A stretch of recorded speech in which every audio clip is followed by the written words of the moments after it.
జ్ఞాపకం చేసుకోవాలి. యెహోవా దినమున ఇశ్రాయేలు ప్రజలు ఎక్కడైతే బేదలు తీసుకున్న గోడలు ఉన్నాయో అక్కడ నిలబడలేదు. ప్రకారం దిగ్గపరచలేదు. అర్థం స్థిరంగా నిలబడలేదు. స్థిరము, నేను చెప్పబోయే మాట స్థిరము. ఈరోజు ఎవరి జీవితంలోనే కాక అది శారీరక జీవితమైనా ఆత్మీయ జీవితమైనా ఏ జీవితమైనా స్థిరము లేకపోతే వాడు పతనానికి పునాదైపోతుంది. స్థిరం ఉండాలి. ఒక వ్యక్తి స్థిరంగా లేడనుకోండి, అటు తిరుగుతాడు అనుకోండి, అని ఏమంటాము, వీడికి స్థిరం లేదురా, వీడు బాగుపడటము కష్టం. ఇదే కాదు, ఒక స్కూల్కి వెళ్ళేటప్పుడు స్థిరంగా స్కూల్కి వెళ్ళలేదనుకోండి, ఫీల్ అయిపోతుంది. ఒక ఉద్యోగం తీసుకోవడం స్థిరంగా లేడు అనుకోండి, ఆ ఉద్యోగంలో తీసివేయబడాలి.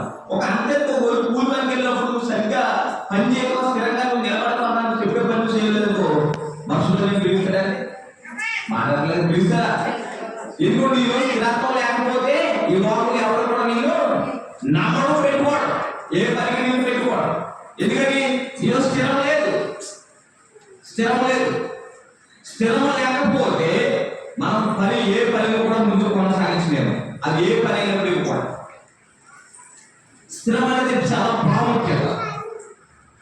దేవుడి మందిరానికి వచ్చిన మీరు స్థిరం కలిగి రావాలి, స్థిరంగా రావాలి.